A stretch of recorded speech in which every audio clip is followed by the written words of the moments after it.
বিভিন্ন রকম সাউন্ড যখন ঘরের যে ইনডোর সাউন্ডগুলো হয় সেটাতেও সাড়া দিচ্ছে না, চমকে উঠছে না সাধারণ বাচ্চাদের মতনই। তখন আমরা ডাক্তারের সন্ধানে যাই এবং জানতে পারি যে ওর প্রোফাউন্ড ডেফ 110 ডিবির লস। চেন্নাই অ্যাপোলোতে যাই এবং ওখানে গিয়ে সমস্ত টেস্ট করার পর ডক্টর বলেন ডেকে যে আপনি কি জানেন যে আপনার মেয়ের কী হয়েছে? ও কোনো দিন বাবা মা ডাকতে পারবে না। 4 মাস পরও প্রথম শব্দ বলেছিল মা।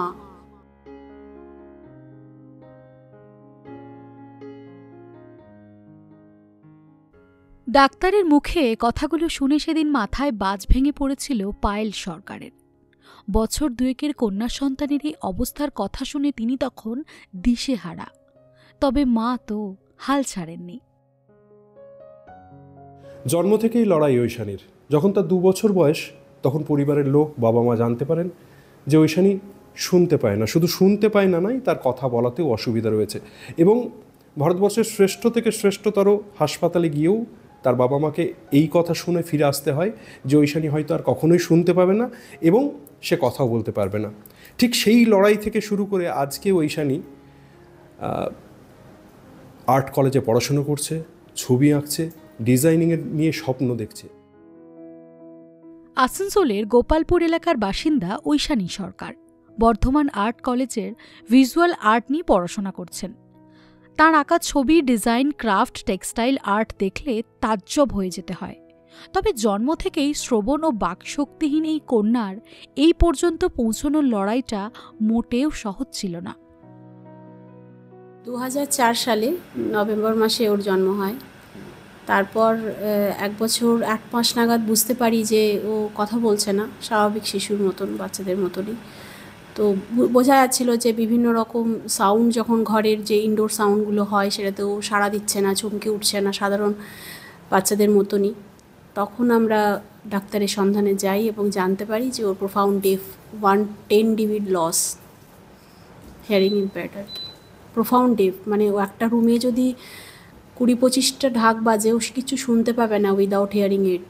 আমরা চেন্নাই অ্যাপোলোতে যাই এবং ওখানে গিয়ে সমস্ত টেস্ট করার পর ডক্টর বলেন ডেকে যে আপনি কি জানেন যে আপনার মেয়ের কী হয়েছে? তো আমি বললাম না, এটুকু জানি যে কথা বলছে না, ডাকলে সাড়া দিচ্ছে না।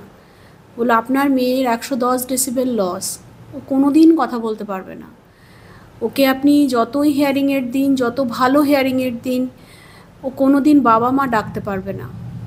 এবং বাড়িতে শোকেস থাকলে ওকে সাজিয়ে রাখুন, এছাড়া আর আপনার কোনো করণীয় কিছু নেই।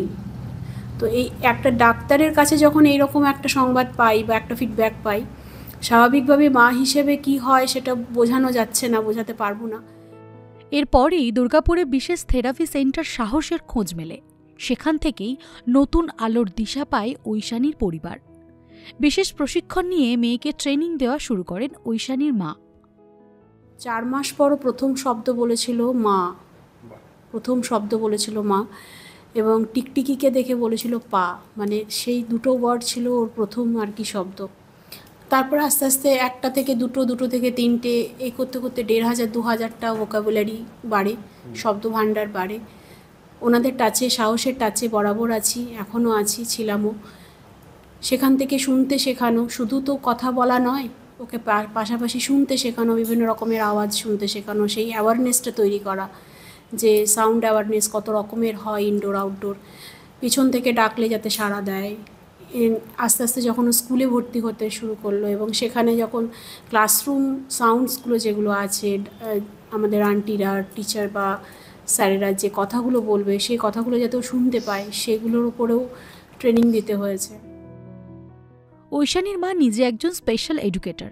একটি বিশেষ ক্ষমতাসম্পন্ন শিশু কিশোরদের স্কুলে তিনি প্রিন্সিপাল ও থেরাপিস্ট। তবে তাঁর এই কাজ ও স্পেশাল এডুকেশনের ওপর গবেষণা সবটাই নিজের মেয়ের জন্য। বরাবর মেয়ের পছন্দের উপর গুরুত্ব দিয়েছেন। প্রতিবন্ধকতাকে দূরে সরিয়ে মেয়েকে নিজের মতো করে এগিয়ে যেতে দিয়েছেন। তাই তো আজ মাধ্যমিক ও উচ্চ মাধ্যমিকের গণ্ডি পেরিয়ে আর্ট কলেজে ভিজুয়াল আর্টের ওপর স্পেশালাইজেশন কোর্স করছে ঐশানী। বর্ধমান আর্ট কলেজে ভর্তি হয় ভিজুয়াল আর্ট নিয়ে স্পেশালাইজেশন করতে। এই বছর ওর ফাইনাল ইয়ার। এবং আমার মনে হয়নি একবারও মা হিসেবে যে ও প্রথাগত বা গতানুগতিক শিক্ষা জগতে ও যাক, যেভাবে আর 5টা মা বা তাদের সন্তানকে নিয়ে এগোয়, যে আর্টস, কমার্স, সায়েন্স, আমার কোনোদিনই মনে হয়নি। আমার মনে হয়েছে ওর ভালোবাসার কাজটা নিয়ে যদি ও এগোতে পারে তাহলে অনেকটা দূর ও এগোবে। ও নিজেই আমাকে বললো, মা আমি ভিজুয়াল আর্ট নিয়ে পড়বো, তাহলে আমি অনেক রকমের ছবি আঁকা শিখতে পারবো। তো আমার মনে হয় তাই করো। আমি ওর ইচ্ছের বিরুদ্ধে যাইনি, যখন দেখেছি ইচ্ছেটা একটা মানে দাঁড়ায় এবং সেই ইচ্ছেটা ওকে তৈরি করতে পারে, ওকে হেল্প করতে পারে, তো আমি সেই ইচ্ছেটা অনুযায়ী ভিজুয়াল আর্ট নিয়ে ওকে ভর্তি করেছিলাম। ঐশানী শিল্পকর্মের জন্য বিভিন্ন মহলে পুরস্কৃত হয়েছেন। নারী ও শিশু বিকাশ এবং সমাজ কল্যাণ দফতর থেকে ঐশানীকে প্রতিবন্ধকতাযুক্ত সৃজনশীল শিশু হিসেবে রাজ্য সরকার পুরস্কৃত করেছে। এছাড়াও আসানসোল পুর নিগম ও জেলা স্তরের বিভিন্ন সংগঠনের থেকে এসেছে সম্মাননা। মেয়ে এভাবেই জীবনে এগিয়ে যাক, এইটুকুই চান ঐশানীর বাবা। মেয়ে তো লড়াই করছেই, মেয়ে তো ভালোই লড়াই করে করে ও তো এখন দেখুন বর্ধমান যাচ্ছে, একা নিয়েই যাতায়াত করছে। তো ওর কনফিডেন্সটা আগের থেকে অনেক এখন বেড়েছে, অনেকই কনফিডেন্স বেড়েছে, নিজেই ট্রেনে যায়। খালি যেহেতু মাইকের অ্যানাউন্সমেন্ট বুঝতে পারে না স্টেশনে, সেই জন্য আমাকে তুলে দিয়ে আসতে হয় যে কত নম্বর প্ল্যাটফর্ম থেকে ট্রেন ছাড়ছে। সাকসেস বলতে ও নিজের পায়ে যদি দাঁড়াতে পারে, স্বাবলম্বী হতে পারে, এটাই মেন ইচ্ছা আর কি। নিজে আরও কাজ শিখুক, কাজ করুক, হাতের কাজের নাম করুক, এটাই ইচ্ছা। ঐশানী তাঁর লড়াইয়ে পাশে পেয়েছেন আসানসোলের বিশিষ্ট চিত্রশিল্পী শুভজিৎ গড়াইকেও। তাঁর কাছে প্রশিক্ষণ নেওয়ার পরই বর্ধমান আর্ট কলেজে সুযোগ পান তিনি। ও সমস্ত ক্রাফটের উপর এখন কাজ করছে, টেক্সটাইলের উপর কাজ করছে, ডিজাইনের উপর কাজ করছে, সমস্ত কাজেই খুবই ভালো। সাথে ডিজাইনটা এখন খুবই ভালো কাজ করছে এখন। এমনি ও আগামী দিনে কি হতে চায়, আপনার সঙ্গে তো কথা বলে? আগামী দিনে যেটা বলছে যে বিজনেস করতে চায় টেক্সটাইলের উপরে এবং ডিজাইন নিয়ে কাজ করতে চায়, সাথে আরও কিছু স্টাডি করতে চায় ডিজাইনের উপরে, তো এটাই আর কি। বর্তমানে বর্ধমান আর্ট কলেজে পড়ার পাশাপাশি বিশ্বভারতীর বিশিষ্ট শিল্পী সুধীর রঞ্জন মুখোপাধ্যায়ের কাছে বিশেষ কোর্স করেছেন ঐশানী। আগামী দিনে তার ইচ্ছে বিশ্বভারতী থেকে ডিজাইনিংয়ের উপরে আলাদা কোর্স করার। নিজের ডিজাইনিং হাউস তৈরি করে ব্যবসা করতে চান তিনি। পাশে থাকতে চান তার মতো বিশেষভাবে সক্ষমদের।